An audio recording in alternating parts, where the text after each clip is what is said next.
Hello YouTube, I'm Vince White. I'm an employment attorney, and on this channel, we answer publicly posted questions from YouTube users, getting folks the answers they need from an employment attorney. We have a question here from YouTube user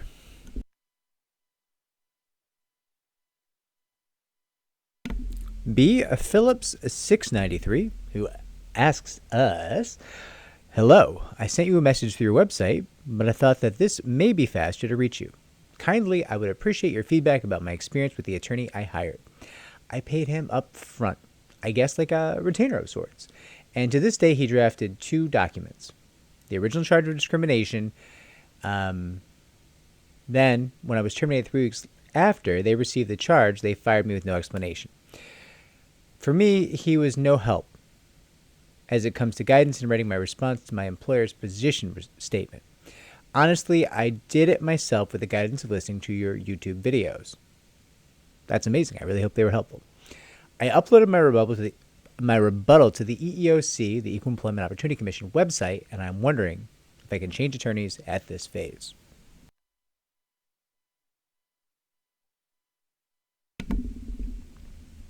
Or do I wait to see what happens with my claim? I am desperate in Dallas. Great username. So please, please, please help me. Thank you. I know you're very busy, but I think this is a very important question for your channel. Okay, so we've addressed this on the channel a couple different times,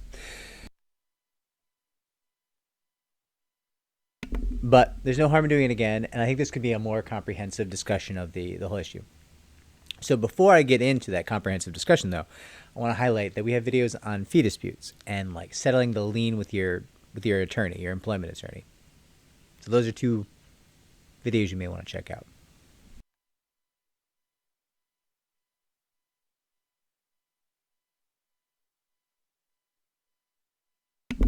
All right, I'm back. Now, quick answer is yes, you can absolutely change your attorney. It's your case, you can do mostly whatever you want to. That being said,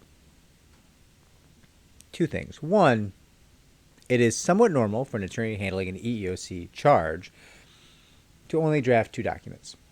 The original charge of discrimination, your story, your timeline, and then a rebuttal to the position statement. That is normal. Here, however, it sounds abnormal in that you drafted your own rebuttal and even uploaded it, right? There's a lot of people who've said to me over the years, like, "Well, I wrote my own rebuttal." You didn't. You gave me your thoughts in response to your position statement, and then we drafted your rebuttal. That's a different thing, right? Now, it's very clear here, B. Phillips, that that's not what happened, because you not only drafted your own rebuttal, but you even uploaded it. So I get the sense that maybe your attorney did not even review that rebuttal for you, which is concerning. So then, if we're concerned, the question is, can you terminate your retainer with your attorney? The answer is always yes. Your case is your property. Your case file is your property, right? In almost every jurisdiction in the U.S. Check with local counsel. So what can you do? Well, if your attorney's working on a contingency, they may have what's called a lien on your case. You said here that you paid them up front. Often what you'll see is you might pay them up front some amount of money, and you might also additionally give them a lien, a percentage, a contingent percentage of your case. In this industry, that can be anywhere as low as 25% I've seen, or listen, I've seen as high as 50%. Often you see firms at 35, 38, and 40%. So your attorney is going to have some claim for some of that lien. Now, I would argue they should not receive all of that because they weren't really doing their job. And realistically, I think you can argue you're terminating the retainer with them, the agreement with them, for cause.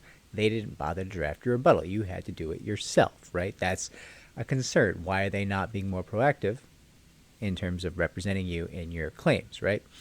So you've got some good arguments to make here about how your attorney is failing you. Great. That gives you leverage. So you might want to go to your attorney and listen, there's an argument to be made for lining up alternate representation first.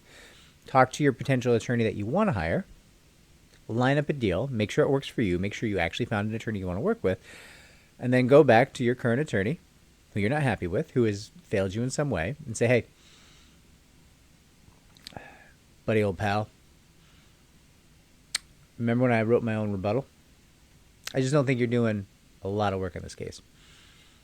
I paid you money up front, and I think I want to go with someone else. Why don't you give up your contingency on my case? And now, he or she is going to say yes or no. Often they'll say no because they don't want to give up their lien because that's money, especially if you hire someone else who's going to do all the heavy lifting for you. They want to get their piece of whatever that attorney achieves for you. Now, if they're not doing their job, that is greedy and regrettable. I will note, though, there's a lot of really dumbass clients in the world, no offense, who will say, like, you didn't do your job, you didn't move my case fast enough, or whatever, and, like, you don't deserve your percentage.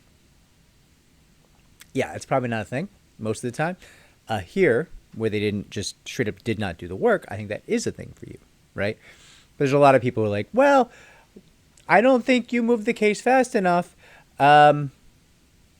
because I think it's been 6 months and the case should be over by now.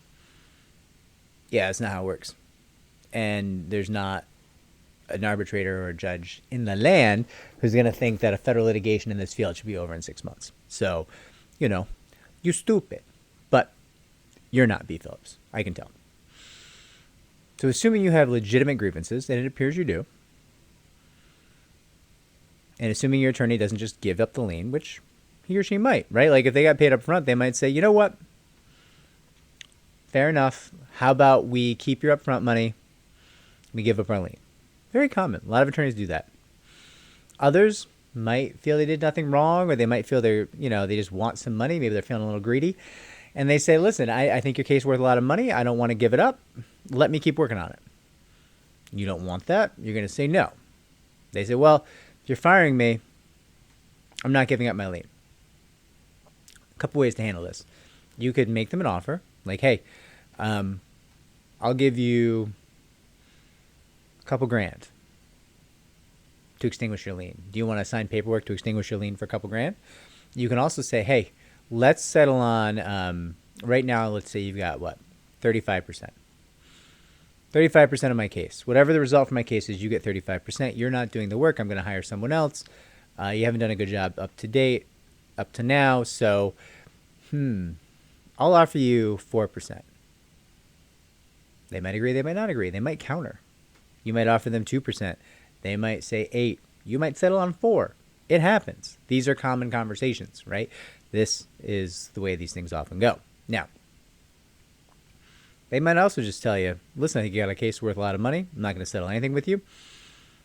Or they might ask you for an amount that's too high in terms of cash or a percentage, right? And you might not agree to that. You have recourse there.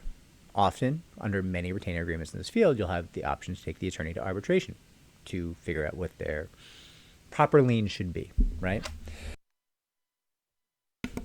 You also, in many states, have access to a fee dispute process. This is certainly the case in New York. It's the case in many parts of the country.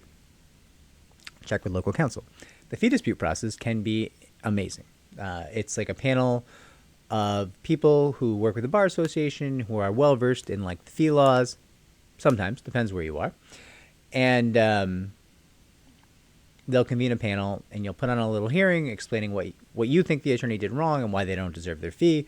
And the attorney will put on a little show as to why she or he deserves their fee and how much they deserve, and then the panel will decide what the attorney deserves. Now, the problem is that this often happens after the case is closed. It doesn't have to be that way, but that's often what happens. So you might have won your case and might have a lot of money hanging around in a bank account somewhere that you can't access because it's held up by this fee dispute. Unfortunate. You might also find that if you wait until your case is over, the attorney will know how much you won. So all of a sudden, instead of just saying, well, you might win someday and then I'll get 2%, what they say instead is, you won $1 million. And if I get 2% of that, it's only 20 grand. But if I get 8% of that, that's 80 grand. So I'm going to go ahead and fight tooth and nail to the bitter end to get every percentage point I possibly can. I'm not going to sit up with you because I want as much of your money as I can get. That's gross. That's regrettable, right? We don't love that, unless the attorney worked hard. If the attorney did a good job and worked hard, and you're just somebody who's being kind of funny about the money, that happens a lot in this industry, and you get what you get, and don't throw a fit. Like I don't wish you well at that point. At least not particularly well. I don't want bad things to happen to you, but like if you're trying to rob an attorney, you did a bunch of work, and you're trying to abscond with the funds, which should be paying them, I hope they get you. Not in trouble, just, hope they get paid. If, however, your attorney did bad things and they don't deserve to get paid, I would prefer that you bring the fee dispute or the arbitration or a court case, whatever it is, earlier rather than later, because it's much easier to negotiate with someone who is not dealing with absolute funds, right? If you're, and I know we've already touched on this, but like if you're talking about percentage points of a hypothetical amount of money, you'll often find the other side is a little bit more amenable to giving way, because like, why fight about it? Why spend lots of time? You might not get paid at all, right? So, they might agree to things like 2%. Or, they might be at 12% and you're at 2%, but they'll give way a little bit quicker because it's not like a certain amount of money. Again, back to our example of, you win $1 million. 12% is 120 grand. There's a lot of attorneys, even in this field, who would spend days fighting over 120 grand. Not a good use of their time, in my opinion, but maybe their caseload's not so great. Maybe they don't like to work their cases, and now they see an easier payday fighting against someone who might be unrepresented in a fee dispute, and they go hard, right? That's unfortunate. We don't love that. So try to get this done early, if you can, where you are, right? Get it done before they know how much money is on the block, because it can really make a difference in their behavior, in the negotiation, and in even how a fee dispute committee will look at things. Like if you win $1 million, the fee dispute committee might feel very comfortable chopping that up. Well, just give the attorney 60. Give them 80. Easy for them to say. They weren't harmed like you were harmed, right? If the attorney did their job, pay the attorney. Pay the man, right? To quote Rounders, that was a weird reference if you didn't know that. But if they didn't do their job, well, they shouldn't get all their money. In fact, they shouldn't get most of their money. Maybe they shouldn't get anything, depending, right? So it really comes down to, like, what did the attorneys actually do? And are you, and I'm sure you're not, B. Phillips, but, like, are you, the client, like, full of shit, a little full of shit, or completely sincere and, like, on the up and up, right? And there's a lot of people who file fee disputes who are just completely full of shit. Not thinking of anyone in particular when I say that. I'm just saying there's a lot of people who are like, I just don't want to pay. Cool. The system's designed to deal with that, right? Like this happens, and everybody's kind of aware of it, and like people deal with it. It's normal.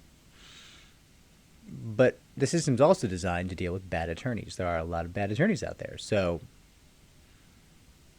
if they're not doing their job, and you have a real for-cause reason to terminate the retainer, I would argue they should get pennies on the dollar at most on their lien. At most. And I hope that you're successful in either that negotiation or that arbitration or that fee dispute, whatever it might be, right? B. Phillips, 693.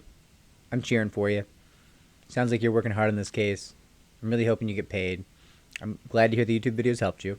Making the videos always feels ridiculous. It feels ridiculous to do this, right? To talk to a camera alone in an office. So thanks for saying the videos help. It helps me keep going with this channel. And if the videos do help, like, subscribe, comment down below. Share our channel so it may grow. It helps us a great deal. All right, everybody. Take care.